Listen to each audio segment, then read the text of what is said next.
ಸಾವುಗಳು ಮತ್ತು ಆಮೇಲೆ ಗಾಯಗೊಂಡವರು ಬಹಳ ಜನ ಆಗಿರುವ ಕಾರಣ ಜನರಲ್ಲಿ ಮತ್ತು ವಾಹನ ಸವಾರರಲ್ಲಿ ಒಂದು ಹೆಲ್ಮೆಟ್ ಹಾಕಿಕೊಳ್ಳುವ ರೀತಿಯಲ್ಲಿ ಜಾಗೃತಿ ಮೂಡಿಸುವ ಕಾರ್ಯಕ್ರಮದಲ್ಲಿ ಬಂದಂತ ಮಾಧ್ಯಮ ಒಂದು ಹೆಲ್ಮೆಟ್ ತಗೊಂಬ ಬೋರ್ಕರ್ ಒಂದು ಹೆಲ್ಮೆಟ್ ತಗೊಂಬ ನೀವು ಗಾಡಿ ಬನ್ನಿ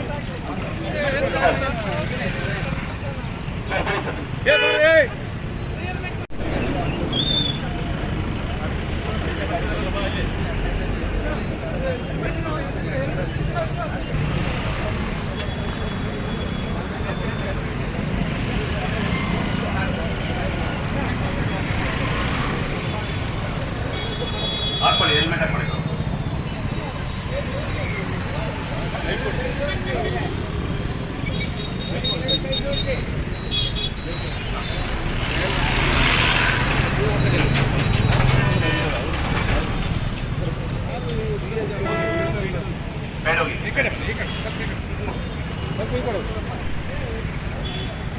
ಇನ್ನೊಂದು ಹೆಲ್ಮೆಟ್ ತಗೊಂಬನ್ನಿ ಇನ್ನೊಂದು ಹೆಲ್ಮೆಟ್ ತಗೊಂಡು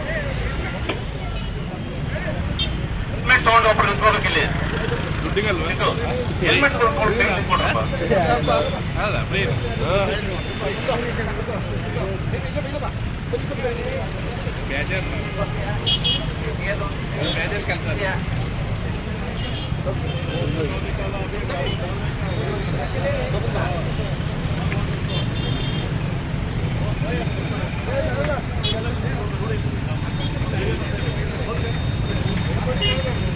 ಟ್ರಾಫಿಕ್ ಮಾಡಬೇಡಿ ಟ್ರಾಫಿಕ್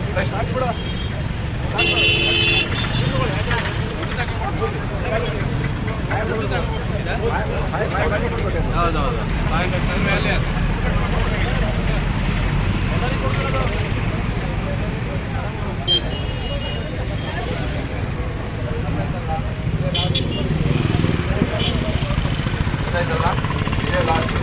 ಮಾಡಬೇಡಿ ನಿಮಗೆ ತೊಂದರೆ ಆಗುತ್ತೆ ಇನ್ಶೂರೆನ್ಸ್ ಸಿಗೋದಿಲ್ಲ ಅರ್ಥ ಆಯ್ತಲ್ಲ ಮತ್ತೆ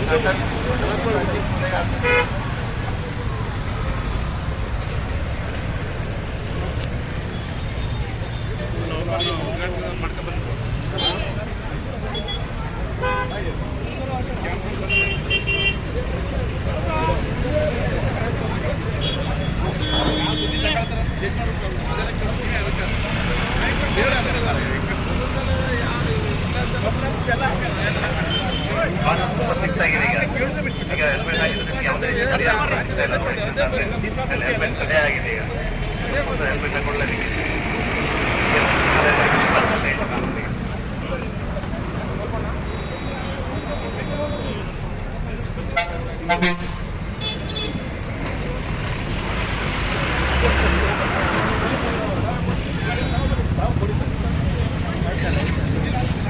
ಬೋರ್ಡ್ ಬಂದಿದೆ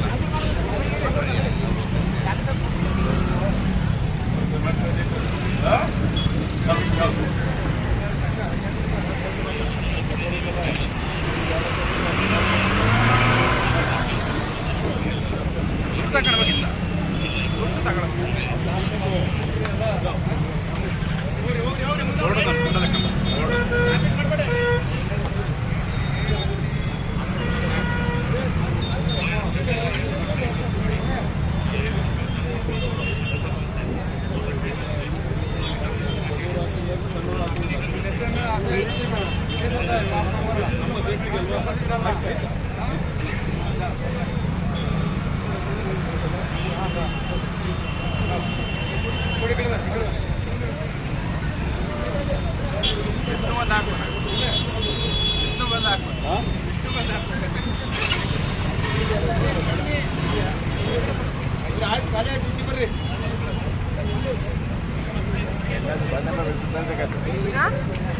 ಬರ್ಬೇಕಾಗ್ತದೆ ಯಾರಿಗೆ ಕೊಟ್ಟಿದೆ ನೆಕ್ಸ್ಟ್ ಟೈಮ್ ಬಿಟ್ಟಿದ್ರೆ ಸಿಗೋದಿಲ್ಲ ಅದು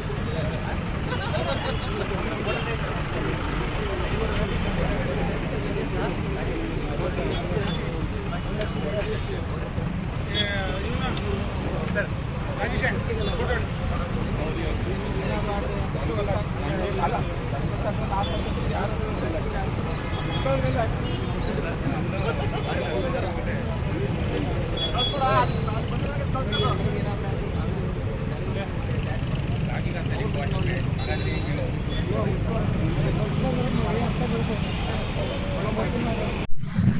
ಕಾನೂನು ಸೇವಾ ಸಮಿತಿ ವತಿಯಿಂದ ಮತ್ತು ಪೊಲೀಸ್ ಇಲಾಖೆಯ ವತಿಯಿಂದ ವಕೀಲ ಸಂಘ ವತಿಯಿಂದ ಮತ್ತು ಕಂದಾಯ ಇಲಾಖೆ ವತಿಯಿಂದ ಈ ಅಪರಾಧ ತಡೆ ಮಾರ್ಗಸೂಚಿಯನ್ನು ಹಮ್ಮಿಕೊಂಡಿದ್ದೀವಿ. ಈ ಮಾಸಾಚರಣೆಯ ಅಪರಾಧ ತಡೆ ಮಾಸಾಚರಣೆಯ ಉದ್ದೇಶ ಏನಂದ್ರೆ ಈ ಮೋಟರ್ ವೆಹಿಕಲ್ ಅಪರಾಧಗಳನ್ನು ತಡೆಯುವುದು. ಈಗ ಮ್ಯಾಕ್ಸಿಮಮ್ ನೋಡಿದ್ರೆ ಅಪಘಾತಗಳು ಬಹಳ ಸಂಭವಿಸ್ತಾ ಇರ್ತವೆ. ಅದರಲ್ಲಿ ಎಷ್ಟೋ ಜೀವಗಳ ಹಾನಿ ಆಗ್ತಾ ಇರ್ತವೆ. ಆ ದೃಷ್ಟಿಯಿಂದ ನಾವು ನಮ್ಮ ಸಮಿತಿ ವತಿಯಿಂದ ಪೊಲೀಸ್ ಅಧಿಕಾರಿಗಳ ವತಿಯಿಂದ ಈ ಜಾಗೃತಿ ಮೂಡಿಸುವ ಕಾರ್ಯಕ್ರಮ ಮಾಡಿದ್ದೇವೆ. ಈಗ ಉದಾಹರಣೆಗೆ ಹೇಳಬೇಕಾದ್ರೆ ಈ ಮ್ಯಾಕ್ಸಿಮಮ್ ಬಟ್ಗಳು ಇಲ್ಲಿ 99% ಎಲ್ಲ ವೈಲೇಟ್ ಆಗ್ತಾ ಇದ್ದಾವೆ. ಆಮೇಲೆ ಮ್ಯಾಕ್ಸಿಮಮ್ ನನ್ನ ನ್ಯಾಯಾಲಯದಲ್ಲಿ ಸುಮಾರು ಮ್ಯಾಕ್ಸಿಮಮ್ ಪರಿಹಾರಕ್ಕಾಗಿ ಅರ್ಜೆಂಟ್ ಕೇಸ್ಗಳನ್ನ ಪರಿಹಾರಕ್ಕಾಗಿ ಈ ಕಾರವಾರ ಡಿಸ್ಟ್ರಿಕ್ಟ್ನಲ್ಲಿ ಹೈಯೆಸ್ಟ್ ಕೇಸ್ಗಳಾಗಿದ್ದಾವೆ.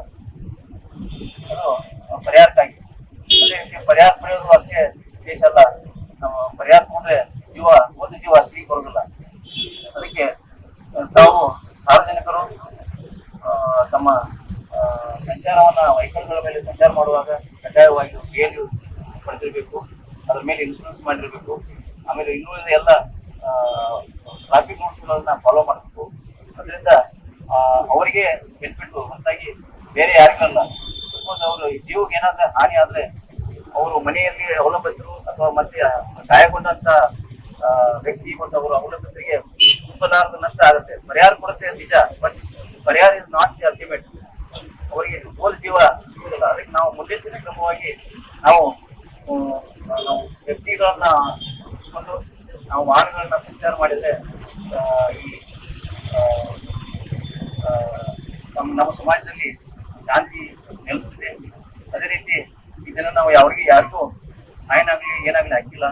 ಯಾಕಂದ್ರೆ ಇದು ಕಾರ್ಯಕ್ರಮ ಅವೇರ್ನೆಸ್ ಮಾಡೋದು. ಇನ್ನು ಮುಂದೆ ಈ ಮಕ್ಕಳ ಸಾರ್ವಜನಿಕರು ಪ್ರಯಾಣಿಕರು ಸಂಚಾರ ಮಾಡುವವರು ಕಡ್ಡಾಯವಾಗಿ ಹೆಲ್ಮೆಟ್ ಧರಿಸಬೇಕು, ಟಿಕೆಟ್ ಮಾಡಿಸ್ಬೇಕು, ಇನ್ಶೂರೆನ್ಸ್ ಮಾಡಿಸ್ಬೇಕು. ಮತ್ತೆ ಎಲ್ಲ ಟ್ರಾಫಿಕ್ ರೂಲ್ಸ್ಗಳನ್ನ ಫಾಲೋ ಮಾಡ್ಬೇಕಂತೇಳಿ ನಮ್ಮ ಪಟ್ಟಣ ತಾಲೂಕಾ ಸೇವಾ ಸಮಿತಿ ವತಿಯಿಂದ ಮತ್ತು ನಮ್ಮ ಎಲ್ಲ ಪೊಲೀಸ್ ಅಧಿಕಾರಿಗಳ ಪರವಾಗಿ ಮತ್ತು ನಮ್ಮ ಸೋದರ ನ್ಯಾಯಾಧೀಶ ಪರವಾಗಿ ನಾನು ತಿಳ್ಕೊತೀನಿ ಹೇಳಿ ನನ್ನ ಮಾತನ್ನು ಈ ದಿವಸ ಬಂದು ಜನರಿಗೆ ಈ ಟ್ರಾಫಿಕ್ನ ಅರಿವಿನ ಬಗ್ಗೆ, ಟ್ರಾಫಿಕ್ಕಿನ ಕಾನೂನು ಅರಿವಿನ ಬಗ್ಗೆ ಅವರು ಇಷ್ಟು ಸಾಂಕೇತಿಕವಾಗಿ ಅದನ್ನು ಹೆಲ್ಮೆಟ್ ಮತ್ತು ಹೂವನ್ನು ನೀಡುವುದರ ಮೂಲಕ ಅವರಿಗೆ ಜನರಿಗೆ ಅವೇರ್ನೆಸ್ ಮೂಡಿಸಿದ್ದಾರೆ. ನಾವೆಲ್ಲ ನೋಡ್ತಾ ಇರ್ಬೋದು.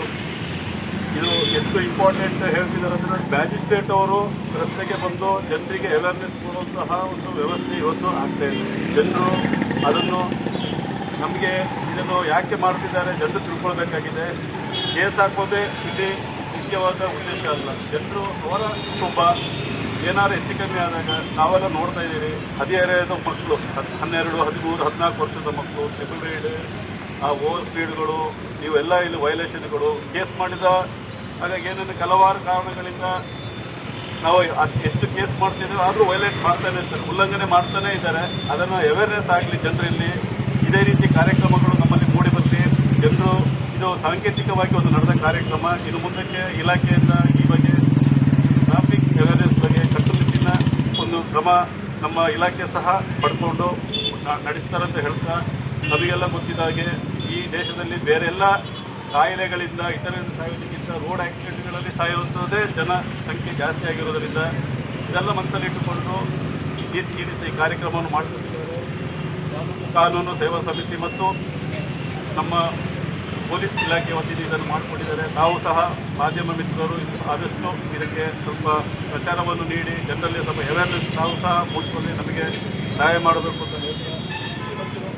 ಎಲ್ಲ ನಮ್ಮ ಭಟ್ಕಳದ ನಾಗರಿಕರಿಗೆ ಇದರ ಬಂದವರಿಗೆ ಸಹ ಎಲ್ಲರಿಗೂ ಧನ್ಯವಾದಗಳನ್ನು ಹೇಳುತ್ತಾ ಈ ಕಾರ್ಯಕ್ರಮಗಳನ್ನು ಮುಕ್ತಾಯಗೊಳಿಸಿದರೆ ಎಲ್ಲರಿಗೂ ಒಳ್ಳೆಯದಾಗಲಿ. ಕಾನೂನು ಅರಿವು ಇರಲಿ ಮತ್ತು ಹೆಲ್ಮೆಟ್ಟಿನ ಈ ಹೆಲ್ಮೆಟ್ ಮತ್ತು ಎಲ್ಲೂ ಎಸ್ಪೆಷಲಿ ನಮ್ಮ ಟೂ ವೀಲರ್ಗಳಲ್ಲಿ ಎಲ್ಲರಿಗೂ ಸ್ವಲ್ಪ ಅರಿವು ಉಂಟಾಗಲಿ ಅಂತ ಹೇಳ್ತಾ, ಕಾನೂನು ಅರಿವು ಉಂಟಾಗಲಿ ಅಂತ ಹೇಳ್ತಾ ಈ ನನ್ನ 2 ಮಾತುಗಳನ್ನು ಮುಗಿಸುತ್ತೇನೆ. ಜೈ ಹಿಂದ್, ಜೈ ಕರ್ನಾಟಕ.